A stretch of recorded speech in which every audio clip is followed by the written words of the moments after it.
Net 'n baie kort oorsig van Hosea 3.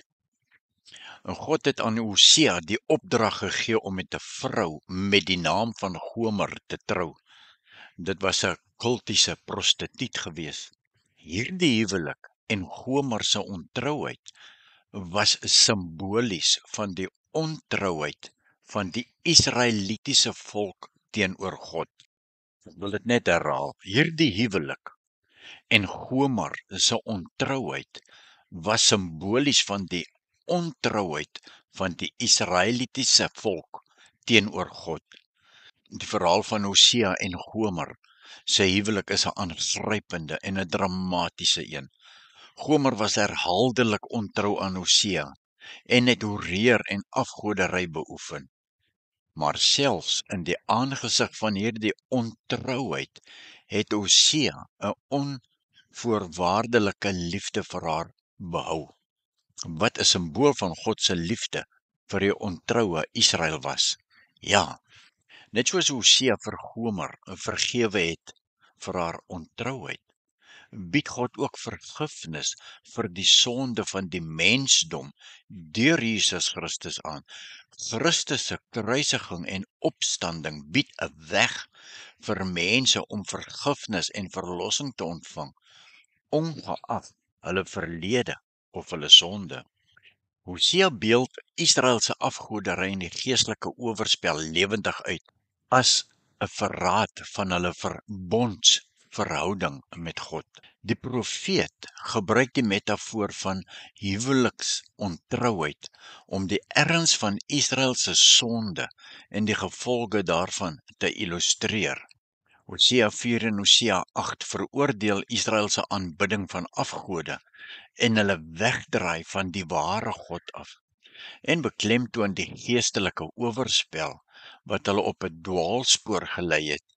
Dis egskeiding met God, maar steeds roep God ons nader om ons nog 'n kans te gee.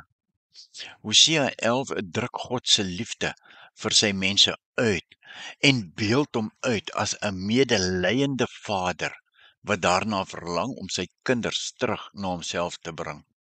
Hoofstuk 3 vers 1. Die Here het vir my gesê: "Gaan knoop weer 'n liefdesverhouding aan met 'n vrou wat vir ander mans lief is en egbreek pleeg, net soos die Israeliete vir wie ek die Here liefhet, ander gode aanhang en lief is vir rosientjiekoeke." Ja, dit moet dien as 'n simbool van die Here se liefde vir sy volk, al het hulle hom verlaat. Dit moet ook dien as 'n simbool van Jesus se liefde aan die kruis vir ons.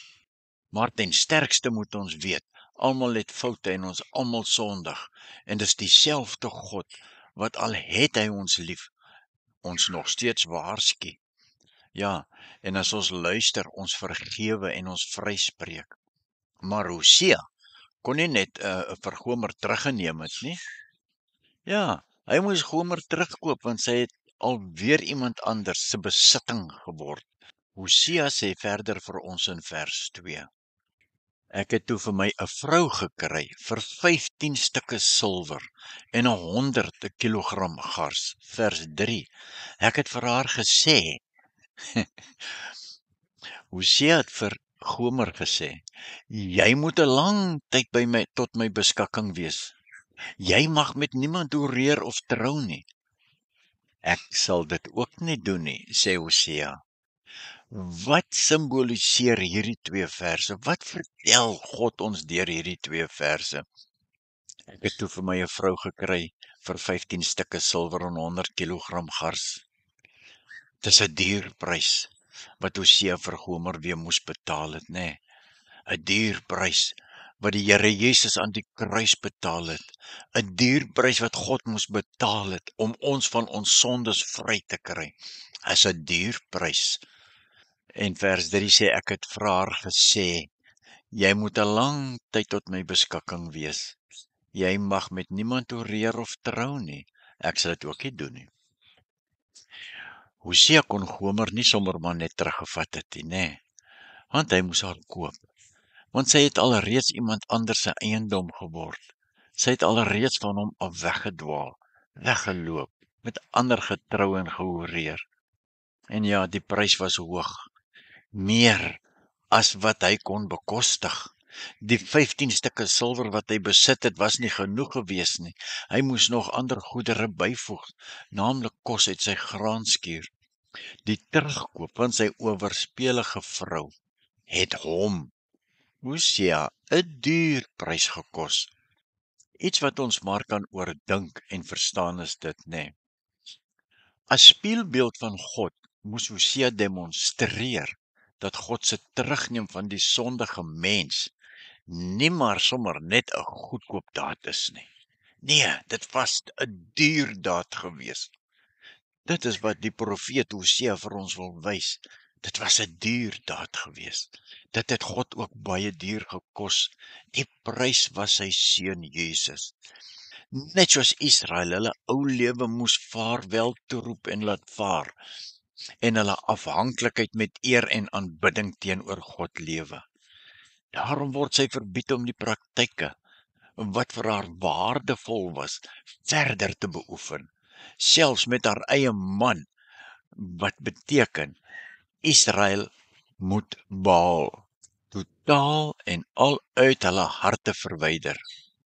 En net God wat hulle werklik seën met dankbaarheid binnelaat, maar hulle, Israel, sal 'n lang tyd sonder 'n koning en ander amptenare moet klaarkom.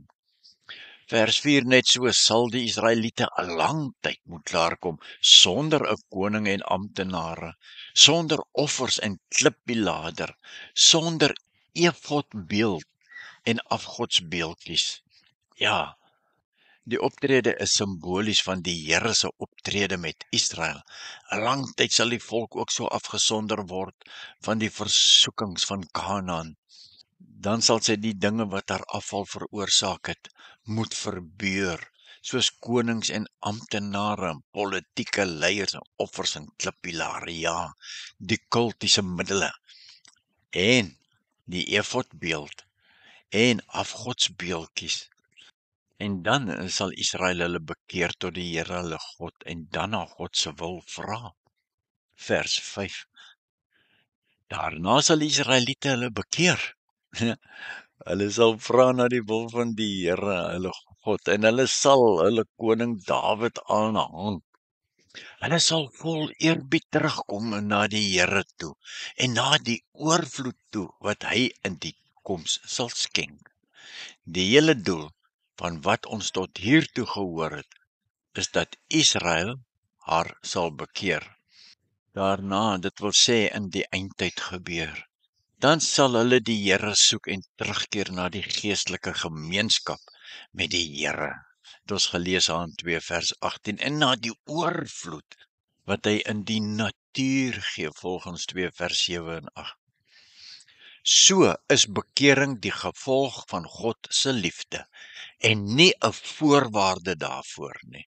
Seën, vrede en genade vir jou geliefde kind van God. Tot volgende keer as ons Hosea 4 lees. Amen.